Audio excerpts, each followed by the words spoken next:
Hello friends, welcome to my channel. It's Rachel here, and today I'm doing some art journaling and I'm showing you the products here that I'm using.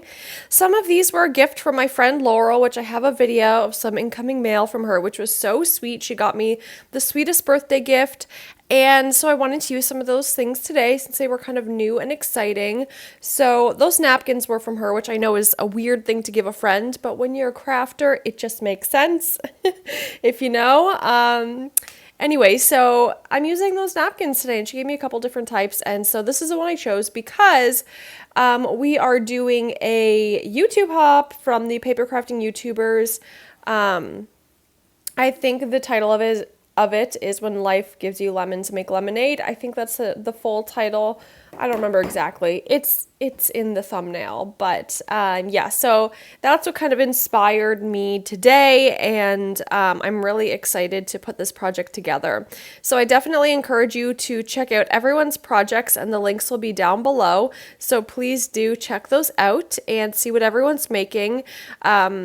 All different types of paper crafting, so you can get a variety of different ideas out there. So I have my journal here, my art journal, and I just put some wax paper on the sides to protect the other pages because I haven't been doing that, and it's definitely you can tell because sometimes the colors will leak onto the other pages. So that definitely helps. And another tool that really helps for art journaling is a heat tool, or like an air dryer, or like a hair dryer or something like that. So I have this little heat tool. They're not too expensive, but I definitely find it handy for doing projects like this. So I am pretty new to art journaling. Laurel has been helping me a lot, and she actually gave me the distress ink that I'll be using as well. So those are two things I'll be using that she gifted me, and that just kind of worked so perfectly for this video and for this theme. So yeah, I'm new to art journaling, and I don't know what order to go in. I don't know how things react with one another. I don't know much about it all. So there are some things that I wish I would have done differently, but I also feel like art journaling is a great way to experiment with mixed media and to just like try new things that maybe you can take into scrapbooking or other parts of paper crafting, and it doesn't really matter as much because it's just in this little book, and I love flipping through it. I think it's so fun to flip through. So I'm starting with some yellow and green paint because the napkin is my inspiration, and I didn't let it dry completely because I was fine with it kind of blending together. Oh, and I should say I did do white paint on it first because these pages are kind of an off-white cream color, and I wanted a white background, especially with the white napkin. So I did white paint first, and then like all over, and then the green and yellow splotches. And I didn't let these dry as much as I should have once I put on the napkins, but like I said, I'm learning, so I'm not too worried about it. I'm using Mod Podge here as well, and my big bottle was not opening for me, so I had to use this little one where you like squeeze out of it, and I always squeeze too much out, and it was really annoying. So I definitely didn't need as much as I used. I could have used a lot less, but it's fine.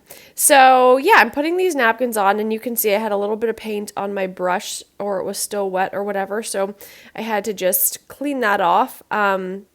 But that also kind of helps it blend together as well, so it's not a big deal.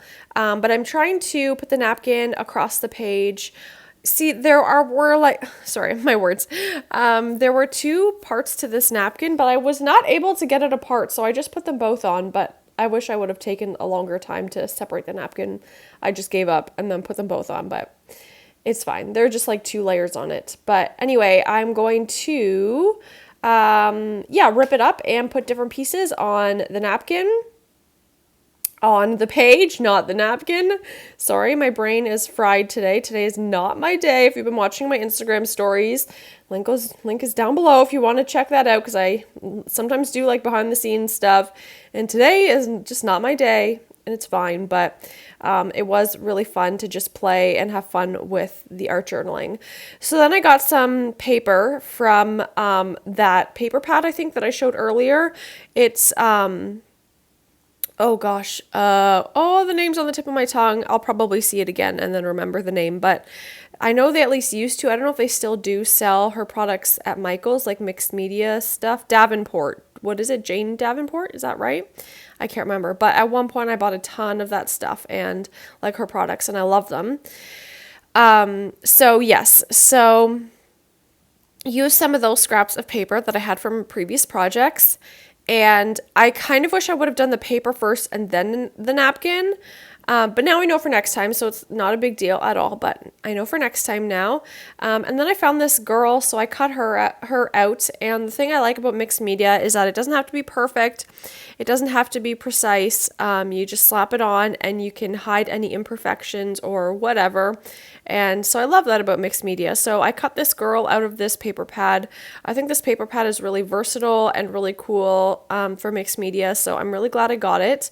I was deciding on that spot or that spot, and I do go with the right side, but honestly, I think either would have looked great. I was truly like torn on which side I should do, but I think either would have looked great. So I'm going to glue her down. And I hated how her head was like kind of cut off like a straight line. That really bugged me, but there was nothing really I could do about it because that's where the page ended. I wanted to put that paper on top to kind of cover that up, but I just couldn't make it work. So I take some more of that yellow paper and put it on the right side to kind of even it all out. We've got lemon napkins on both sides, and the paper on both sides and paint on both sides. And now I'm taking a stamp and stamping it down. I accidentally made some straight lines on the right side, which I don't like doing. I like it to be more random, but it's okay that I don't know. Like I said, I was kind of off today. So, I feel like next time going into it, I'll be in a little bit of a better headspace and be thinking a little bit more straight. But I do love how it turned out anyway. I try to do like the same thing on both sides, kind of like two different clusters, and make it like somewhat symmetrical, but also not symmetrical because, I don't know, just make it like flow across the page. So I was using this stencil with words on it to kind of make like writing, but that did not work with the stamp. So then I took some texture paste, which I knew would work. I just didn't want to wait for it to dry. And it worked great. And actually I kind of liked that it had the ink on it because then it like dyed my texture paste like black, which I thought looked really cool. So it kind of worked out anyway.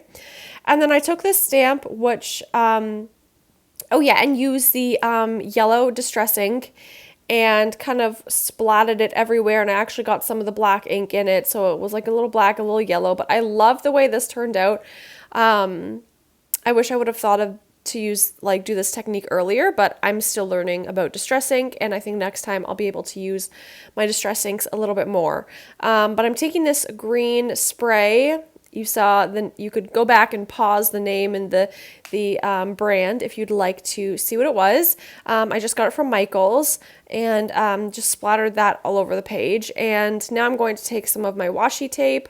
Great way to use up some of your older washi tapes that are kind of, just sitting there. So grabbed some of my green and yellow tones, and I'm going to do like 2 clusters across the page. So these are kind of like this step-by-step. The things that I typically do is paint and some kind of paper layering, and then some kind of centerpiece, and then some stamps on different parts of the page and things like that. So just trying to add new techniques into the mix. I cannot wait until this whole journal is full. Won't that be amazing? And just like so fun to flip through with all of this inspiration and ideas and techniques, and you can see how you progress and learn over time as well, or how your style changes. I think that's pretty cool. So yeah, I'm going to put some more of this washi tape down at the bottom and the top. And I like how it's coming together. So yeah, the only part that bothers me is that I wish the napkin was on top of that layered paper on the bottom left instead of behind it. But I still think it looks great. And I love how this page came together. So yeah, so there's still more to go. But if there's one thing I could change so far, that would be it. There is a previous page that was actually on a Patreon video, and I was using up a lot of bigger Maggie Holmes and Cray paper pieces. So if you want to see that video, the link will be down below for my Patreon, and you can check out all of the content on there. Lots to check out. So I found some really, really pretty thickers in my stash. that were just kind of, yeah, just sitting on their own and they needed to be used up. So I just thought of some words that I kind of wanted to bring into my life this day because, like I said, I wasn't having the best day. And so I was trying to think of some words to kind of breathe into my life. So calm was one of them, peace was one of them, and light was one of them. And I could have thought of many more, but I was also choosing these letters based off of what was left in this alpha pack. Which reminds me, I also would love to do a video, like an art journaling video of like using up thickers and stuff on a page. I have done one before, but we definitely need to do that again because I really need to use up my thickers. So maybe sometime I'll have to look up some ideas, or if you have any ideas, let me know down below of how to use up my thickers that aren't creating words, that I could just do like really random things. That is definitely something I need to do because I have way too many thickers, especially ones that are like basically all used up, but I don't want to throw them away quite yet, you know what I mean? Or maybe I could do titles with random thickers, like a word with like mismatched thickers. Actually, that would look really cool. Okay, there's one idea, but I will need more ideas because I can't run with that all the time. But yes, this dryer definitely helped me in between. So there are definitely some parts that you see I like didn't dry, but I either edited that out or like stopped filming and I like worked on that and dried it, or like I stopped working for a bit and dried it. And I kind of mushed up the black in those clusters a bit, but that actually doesn't bother me. I kind of like the way that looks. So here is the completed spread. I did do a white outline with my marker, and that's it. So anyway, go watch everyone else's videos. All the links will be down below. Thanks so much for watching and have a great day. Bye.